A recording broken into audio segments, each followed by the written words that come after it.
Ladies and gentlemen, automotive enthusiasts, and lovers of timeless elegance, welcome to a journey through the annals of automotive history. Today we embark on a captivating exploration of a legendary machine that has enthralled generations with its beauty, performance, and unrivaled pedigree, the 1989 Ferrari 328 GTS. As we delve into the depths of its rich heritage and storied past, we uncover the secrets behind its enduring allure and timeless appeal. From its inception as a successor to the esteemed 308 to its evolution into a future classic, the 328 GTS represents more than just a car. It's a symbol of passion, precision, and the relentless pursuit of automotive excellence. Join me as we unravel the tale of this iconic Ferrari, from its exquisite design crafted by the masterminds at Pininfarina to its exhilarating performance on the open road.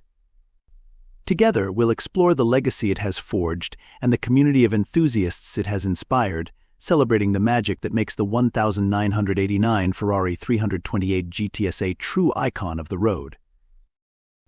So sit back, buckle up, and prepare to be transported into a world where dreams become reality and the spirit of automotive innovation knows no bounds.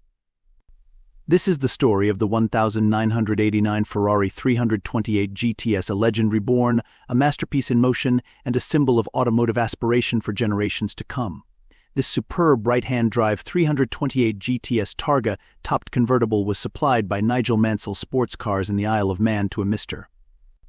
Roy Dowell in March 1990 at a cost of PS 97,500, which included PS 1,995 worth of Ferrari luggage. The original invoice is in the car's history file, initially registered G328 AJT. Its Manx registration was GMN 328 for 19 years before subsequently returning to its UK registration in July 2011 when it was purchased by our vendor.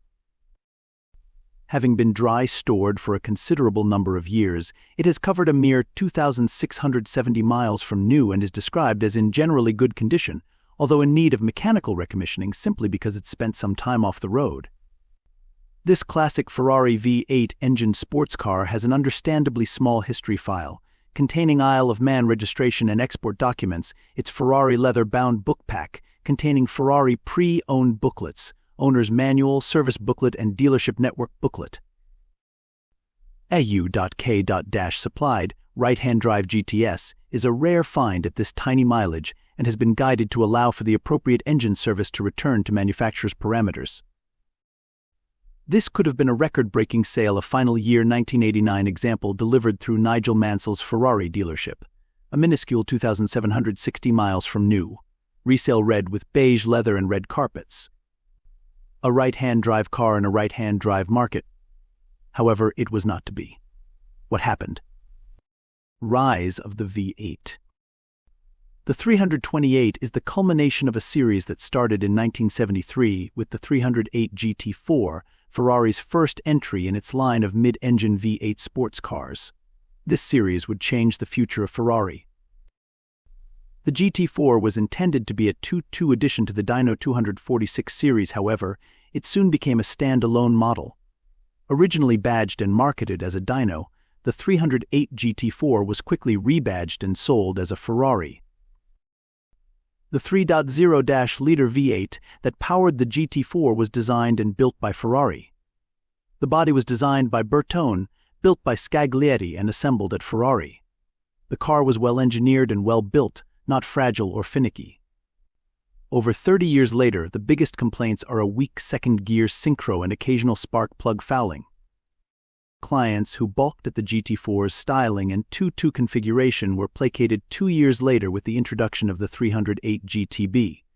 The GTB shared the underpinnings of the GT4 but was configured as a two-place coupe and dressed in a beautiful Pininfarina design body. The 308 GTB will go down as one of the most attractive cars ever produced. A Targa Top 308 GTS was added in 1978.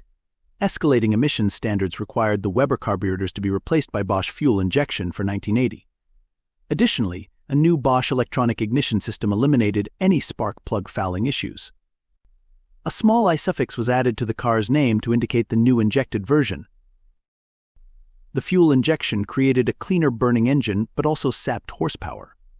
Ferrari advertised the 308 GTBI and GTS models as having the same output as the carbureted cars. Dyno testing revealed the claim was optimistic. In 1983, Ferrari introduced an updated version of the 308 with 4 valves per cylinder. That effectively raised the horsepower to slightly above the original carbureted versions. The new model was designated the 308 GTB and GTS Quattrovalvole, and the I suffix was discontinued. The last of a breed. For the 1986 model year, the 328 GTB and GTS arrived. Ferrari describes the model as essentially a revised and updated 308. The 328 naming convention indicates the model's engine is a 3.2-liter variation of Ferrari's V8. The additional displacement gave the engine a welcome bump in both horsepower and torque.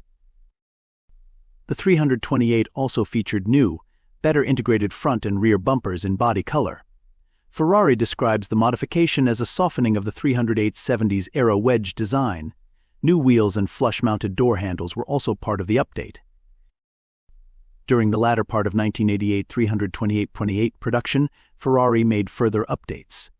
Anti-dive suspension borrowed from the Mondial 3.2 was introduced, along with convex wheels that would soon be needed to accommodate anti-lock brakes that were due a few months later. Known as the 88.5 model, this is the ultimate 328 and the one that I recommend.